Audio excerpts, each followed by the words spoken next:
तो current affairs के अंतर्गत अगला टॉपिक है आपका कर्नाटक चुनाव 2023।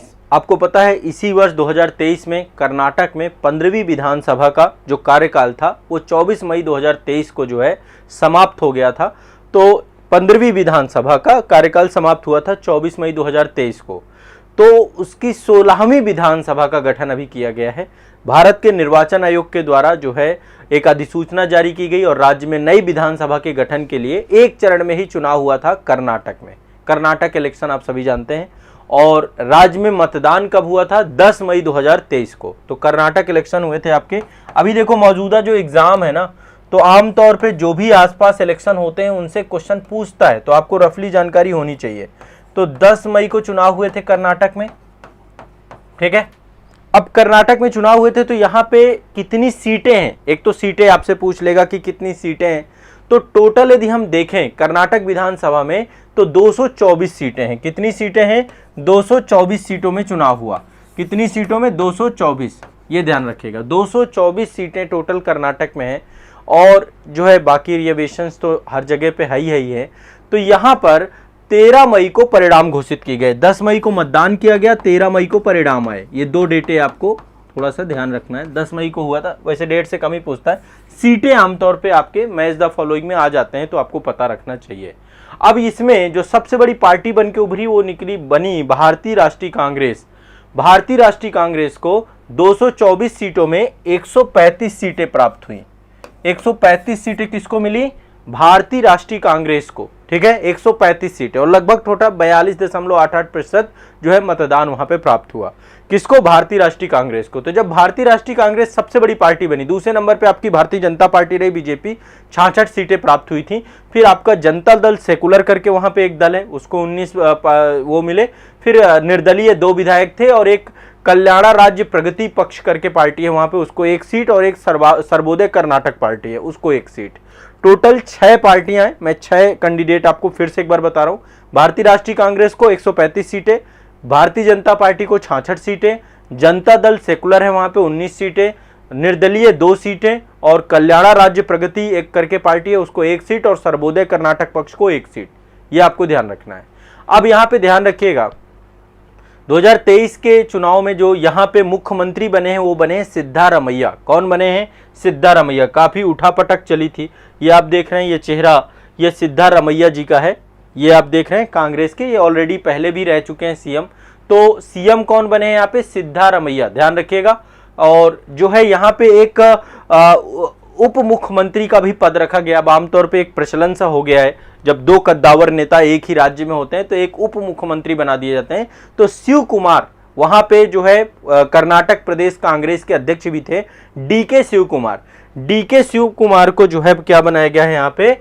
डीके शिव कुमार को कर्नाटक में बनाया गया है, जो है कर्नाटक का डीके शिव कुमार को बनाया गया उप मुख्यमंत्री, ठीक है। तो बस रफली इतना डेटा याद रखना है। 224 सीटें टोटल हैं।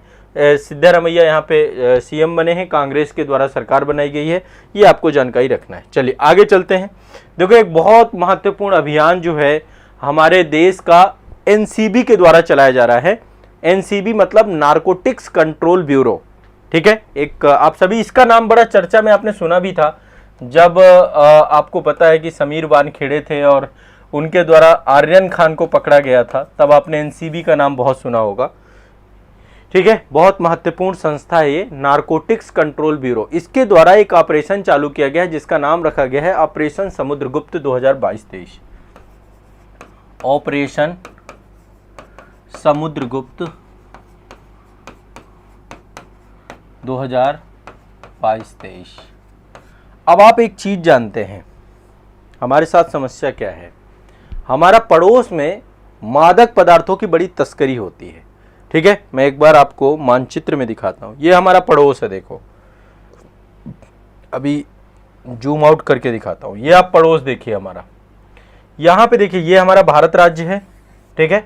यहां पे देखिए ये वाला और ये वाला हिस्सा, यहां पे देख रहे हैं एक ट्रायंगल बन रहा है, इसको हम बोलते हैं स्वर्णिम त्रिभुज, गोल्डन ट्रायंगल बोलते हैं इसको, गोल्डन ट्रायंगल। इसमें 3 कंट्री आते हैं आपके, म्यांमार है, थाईलैंड और लाओस है ना, ये मिल करके, वियतनाम का भी कुछ हिस्सा मान लीजिए।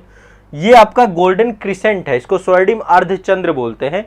इसमें आपका ईरान है, ईरान के साथ साथ अफगानिस्तान है और पाकिस्तान है। ठीक है, आप सोचिए पाकिस्तान की हालत दुर्दशा है, लेकिन फिर भी यहाँ पे मादक पदार्थों की खेती भी होती है, जैसे अफीम की खेती बड़े स्तर पे होती है। ये दोनों अफीम उत्पादक क्षेत्र हैं और बीच में हमारा देश फंसा हुआ है भारत में। ये बीच में भारत है, मैं एक बार फिर से आपको दिखा रहा हूँ, ये गोल्डन क्रिसेंट है, आप देख पा रहे हैं गोल्डन क्रिसेंट है। तो इसमें ये आप यहाँ पे देखिए, ये ईरान वाला क्षेत्र है, फिर यहाँ पे ईरान, ये पूरा ईरान है, यहाँ तक देखिए पूरा ईरान है, फिर ये अफगानिस्तान है और फिर ये पाकिस्तान है। ये 3 देशों में अफीम उत्पादन उच्च स्तर पे होता है। ठीक है, और यही स्थिति गोल्डन ट्रायंगल की है। ट्रायंगल में देखिए आपके कौन कौन से हैं, इधर आपका पूरा म्यांमार पड़ जाता है, इधर नीचे थाईलैंड पड़ जाता है और इधर लाओस पड़ जाता है, थोड़ा सा वियतनाम का हिस्सा पड़ जाता है। तो यहाँ पे होती है अफीम की खेती। अब अफीम की खेती होने के कारण से उसकी तस्करी भारत में होती है, सप्लाई भारत में करते हैं। ये क्यों करते हैं अब आपको पता ही है, ये तो मादक पदार्थों की तस्करी को लेकर। तो हमारे यहाँ पे एक संस्था है एनसीबी, उसका काम ही है कि मादक पदार्थों की रोकथाम करना। एनसीबी का काम क्या है, मादक पदार्थों की रोकथाम करना। तो ये आपकी सबसे प्रभावी संस्था के तौर पे है। इसी के द्वारा एक ऑपरेशन समुद्रगुप्त प्रारंभ किया गया, जिसका उद्देश्य है कि यदि हिंद महासागर क्षेत्र में नशीले पदार्थों की तस्करी होती है तो उसको रोकना है कैसे भी करके। और इसके लिए इन्होंने भारतीय नौसेना से भी सहयोग लिया एनसीबी ने। ठीक है, भारतीय, क्योंकि जो सबसे ज्यादा है वो सी रूट से आता है आपका, है ना, समुद्र के रास्ते से तस्करी होती है, बॉर्डर से भी तस्करी होती है। तो बॉर्डर्स पे तो हमने बहुत बहुत ज़्यादा सीमा प्रबंधन का काम किया है। वहाँ पे हमारी जो है असम राइफल्स लगी हुई है, इधर बीएसएफ लगी हुई है, ऊपर आईटीबीपी लगी हुई है। तो हर एक स्टेट की जो हमारी बॉर्डर सिक्योरिटी फोर्स हैं वो बहुत मुस्तैदी के साथ काम करती हैं। लेकिन जल के माध्यम से जो है तस्करी होती है ना, जो मछलियां होती हैं, मछलियों को जो है चीर करके उनमें भर देते हैं, मतलब किसी न किसी चीज़ में वो उस चीज़ को भर देते हैं। यहाँ तक कि इंसानों को भी जब भेजते हैं उनके अंदर वो भी जो है नशीले पदार्थों की तस्करी करते हैं। बहुत सारे तरीके हैं आपके। तो एनसीबी के द्वारा ऑपरेशन समुद्रगुप्त चालू किया गया है और इस ऑपरेशन में भारतीय नौसेना और एनसीबी दोनों मिलकर के काम करेंगे। ठीक है, ये ध्यान रखिएगा। अभी देखिए, अभी 13 मई की बात है, ये आप ये देख रहे हैं कितना बड़े लेवल पे ये जो आप पा रहे हैं, ये लगभग 2500 किलोग्राम जो है आपका नशीले पदार्थ है। ठीक है, और इसको जो है ऑपरेशन, इसी अभियान के तहत, ऑपरेशन समुद्रगुप्त के तहत देखिए भारत में आने वाला था जखीरा। ठीक है, और ये बहुत जरूरी है। देखो, देश का विकास करना है तो इस तरीके की जो अवैध गतिविधियां हो रही है उनको रोकना पड़ेगा। ठीक है, तो एनसीबी के द्वारा काम किया गया है। एनसीबी के बारे में बता दूं तो एनसीबी देश में एक ड्रग निरोधक एजेंसी है। ठीक है, जिसका काम है कि वो बड़े स्तर पे जो है यहाँ पर नशीले पदार्थों को लेकर के काम करें। ठीक है, यहाँ पे आपको इसे ध्यान रखना है। क्लियर है, स्पष्ट है सभी को? ठीक, अब आप नशीले पदार्थों के बारे में जानते हैं। ये जो है आपका जो केंद्रीय तंत्रिका तंत्र होता है, जो आपका नर्वस सिस्टम होता है, उसको इम्पैक्ट करता है और मस्तिष्क में आपको एक तरीके से डोपामाइन की मात्रा बढ़ा देता है। जब भी आप कोई भी नशा करते हैं तो आपके शरीर में आपको अच्छा महसूस क्यों होता है? क्योंकि शरीर में एक हार्मोन्स आपके पाया जाता है जो हैप्पीनेस को आपके बढ़ावा देता है, वो है डोपामाइन। तो जब भी आप कोई नशीला पदार्थ करते हैं तो वो आर्टिफिशियली आपको क्या करेगा, डोपामाइन रिलीज करेगा और उससे फिर क्या होगा, धीरे धीरे आपकी डिमांड बढ़ती जाएगी डोपामाइन की, है ना। जैसे ही आपको अच्छा महसूस नहीं होगा फिर आप लेंगे तो वो फिर आदत में कन्वर्ट हो जाता है। ठीक, तो ऑपरेशन समुद्रगुप्त ध्यान रखिएगा, ये नशीले पदार्थों को लेकर के प्रारंभ किया गया और बहुत शानदार तरीके से इसकी उपलब्धियां भी अभी हासिल हो रही हैं। आगे चलते हैं। अगला है भारतीय वायुसेना का विरासत केंद्र बना है, भारतीय वायुसेना विरासत केंद्र। ठीक है, तो हाल ही में भारतीय वायुसेना विरासत केंद्र की स्थापना चंडीगढ़ प्रशासन और इंडियन एयरफोर्स के संयुक्त परियोजना के माध्यम से किया गया है। ठीक है, इस संबंध में 2022 में चंडीगढ़ प्रशासन और भारतीय एयरफोर्स के बीच में एक एमओयू साइन हुआ था। ठीक है, और एक विरासत, मतलब एक इन्होंने विरासत केंद्र बनाया, भारतीय वायुसेना विरासत केंद्र। कहां पर ये मतलब कि आपका है, तो 8 मई को इसका उद्घाटन किया गया था। 8 मई 2023 को केंद्रीय रक्षा मंत्री के द्वारा भारत का पहला भारतीय वायुसेना विरासत केंद्र है। स्थापना कहां की गई है? चंडीगढ़ में।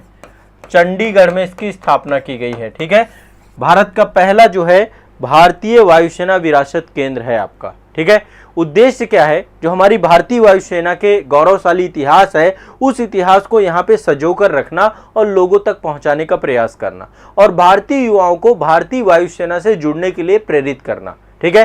तो यहाँ पे चंडीगढ़ प्रशासन का पूरा काम रहेगा इसको मैनेज करने का, देखने का। यहाँ पे वो सारे हथियार वगैरह रखे गए, उपकरण रखे गए हैं जो इंडियन एयरफोर्स के द्वारा यूज किया जाता है।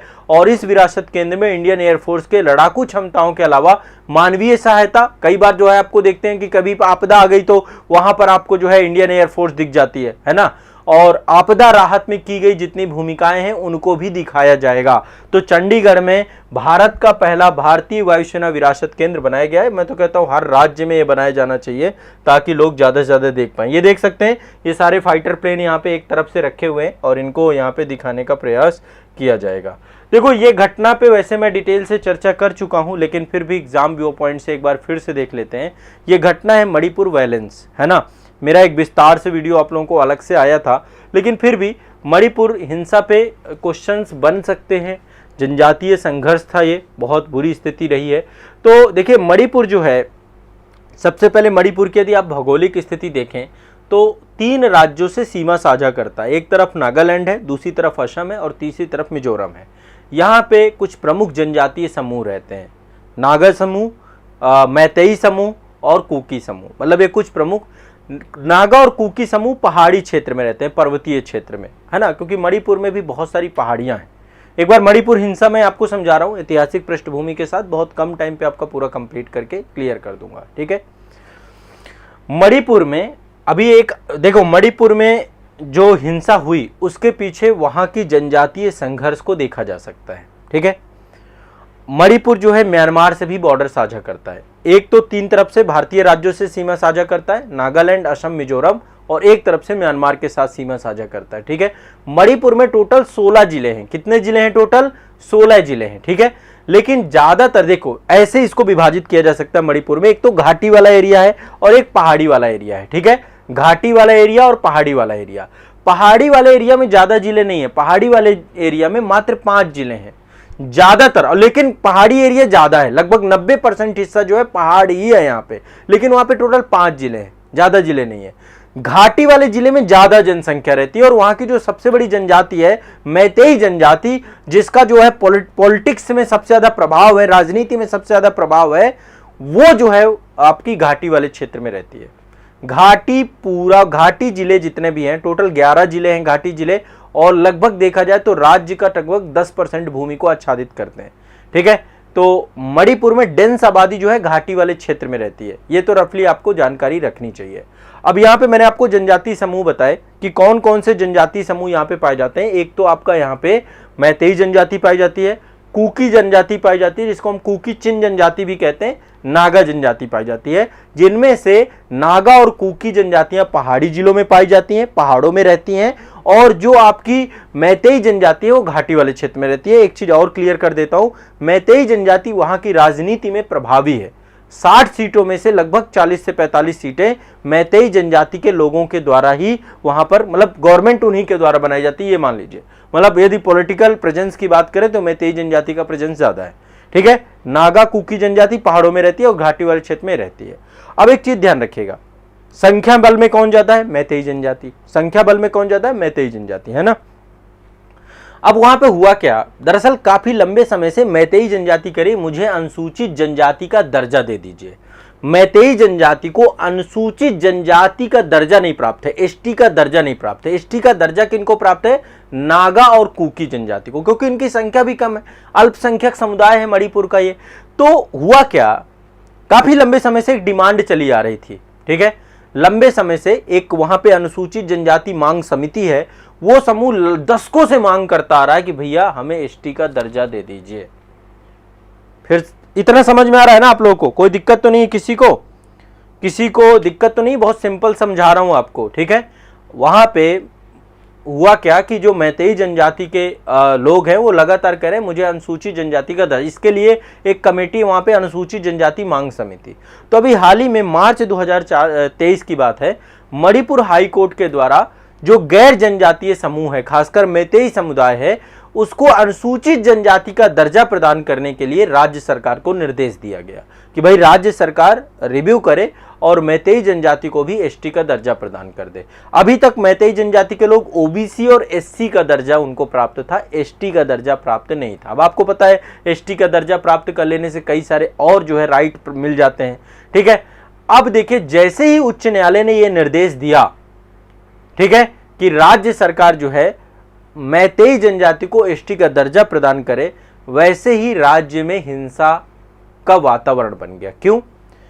उच्च न्यायालय के इस निर्णय के साथ ही वहां पे एक संस्था है, अखिल जनजातीय छात्र संघ मणिपुर, ठीक है, ATSU बोलते हैं इसको, all tribal student union Manipur, ATSUM बोलते हैं, ठीक है। संस्था का नाम आप सभी जानते हैं, अखिल जनजातीय छात्र संघ मणिपुर, यानी all tribals students union Manipur, यानी ATSUM। इसके द्वारा क्या किया जाता है, एक जनजातीय एकजुटता रैली का आयोजन किया जाता है, जिसमें मेन उद्देश्य यही था कि मैतेई जनजाति को क्या किया जाए, दर्जा प्रदान किया जाए। तो जनजातीय एकता एकजुटता रैली का आयोजन किया जाता है, और जैसे ये रैली बुलाई जाती है, इस रैली में जो ट्राइबल एरिया है, खासकर नागा और कुकी क्षेत्र, वहां पर हिंसा भड़क जाती है, ठीक है। वहां पे हिंसा भड़क जाती है, वहां पे बड़े स्तर पे नरसंहार होता है, लोगों के घरों में आग लगा दी जाती है। फिर तो आपने दृश्य देखे ही होंगे, है ना। और महिलाओं की क्या स्थिति होती है, महिलाओं के साथ किस तरीके का जो है दुर्व्यवहार देखा गया। मणिपुर में लगभग महीनों तक जो है आगजनी हुई, महिलाओं को जो है नग्न किया गया, नग्न करके सड़कों में घुमाया गया, एक एक परिवार के पूरे पूरे सदस्यों को मार दिया गया। ऐसी घटनाक्रम काफ़ी लंबे समय तक ये चली है, और इसको लेकर के जो है फिर एक कमेटी अभी बनाई गई है। वैसे अभी स्थिति में नियंत्रण पा लिया गया है, लेकिन एक कमेटी बनाई गई थी 4 जून 2023 को केंद्र सरकार के द्वारा। इसमें गुवाहाटी हाई कोर्ट के पूर्व न्यायाधीश हैं यहाँ पे, और जो है 2 अन्य सदस्य भी हैं। एक पूर्व IPS अधिकारी हैं हिमांशु शेखर, और एक जो है IPS अधिकारी हैं आलोक प्रभाकर, कि ये इस हिंसा के पीछे का रीज़न क्या है, और कैसे जो है एसटी के दर्जा के विरोध में जो है अब देखो, मैतेई जनजाति के लोग कहते हैं कि हम जो है अभी सामाजिक, शैक्षणिक और आर्थिक तौर पे जो है कमज़ोर है ना। ऐसे में हमें एसटी का दर्जा मिलना चाहिए, ताकि हमें जो है और सारे राइट प्राप्त हो सके।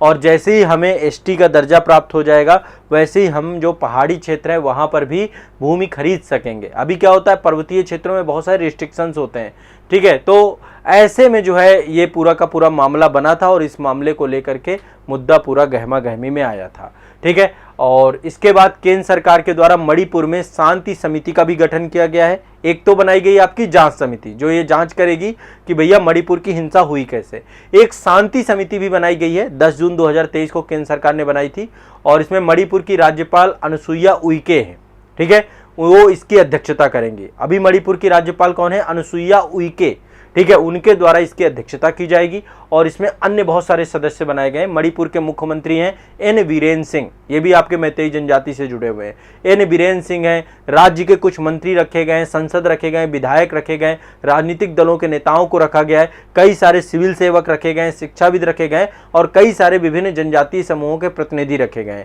तो ये राज्य में शांति समिति के तौर पर है, और इस समिति का मुख्य कार्य यह है कि जो जनजातीय समूह है इनके बीच में शांति प्रक्रिया को बहाल करें, और शांति वार्ता हो, आपस में विभिन्न पक्षों के बीच में बातचीत की जाए। तो एक ये कमेटी भी बनाई गई है। और अभी तो मामला शांत है, लेकिन फिर भी जो है स्थिति इतनी ज़्यादा बिगड़ चुकी है वहाँ पे कि लोग जो है अपने घरों से बेघर हो चुके हैं, रोजगार छिन चुका है, लोग जो है पलायन कर रहे हैं, और बहुत सारी बातें जो मीडिया में नहीं आई हैं, है ना। तो ये आपको ध्यान रखिएगा। ये आपकी मणिपुर हिंसा के पीछे की कहानी थी, मैंने आपको शॉर्ट में बता दिया। तो ये घटना के बारे में डिटेल में मैं चर्चा कर चुका हूँ।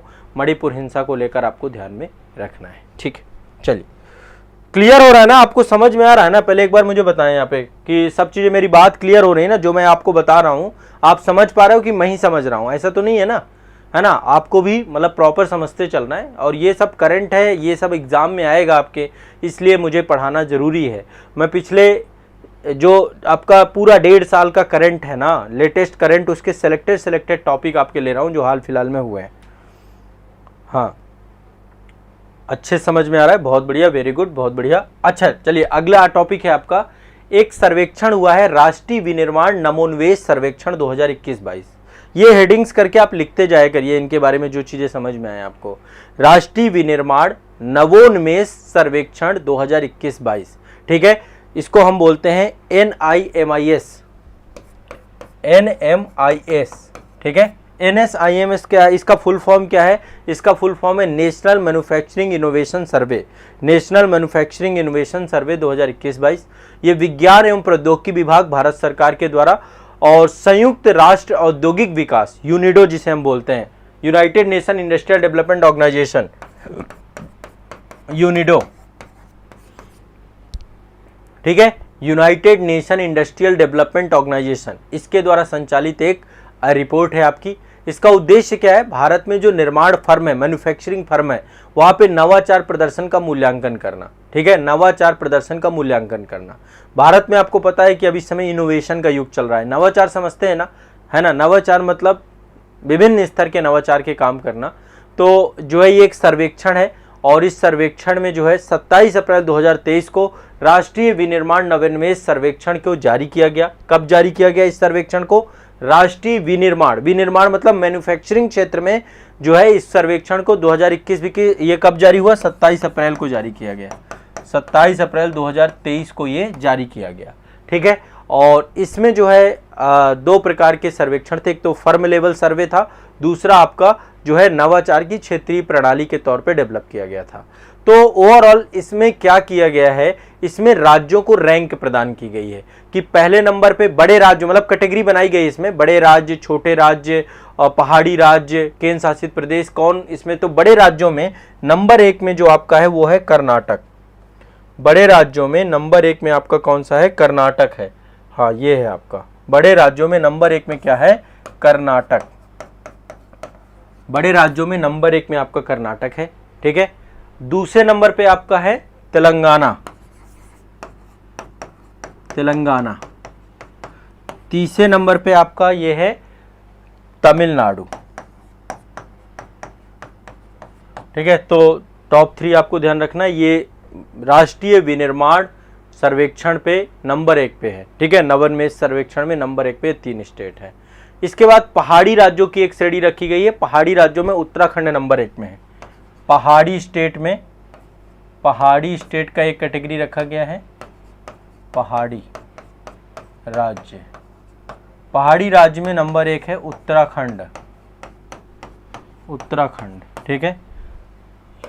ये आपका बड़े राज्य, बड़े राज्य में आपका कर्नाटक है, पहाड़ी राज्य में आपका उत्तराखंड है। केंद्र शासित प्रदेशों की बात करें तो दादरा नगर हवेली है।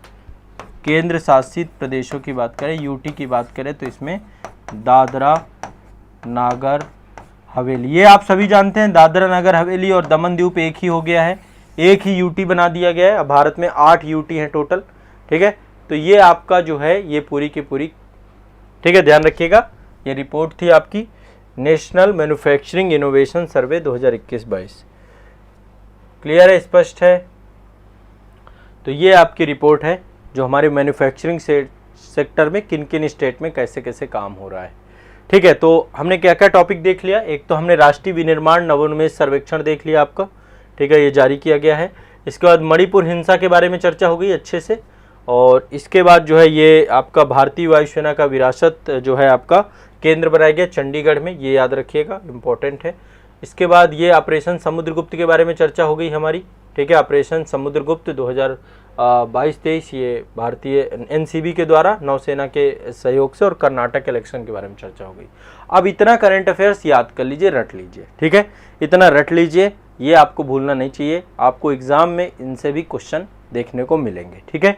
और बाकी आगे कंटिन्यू है ना।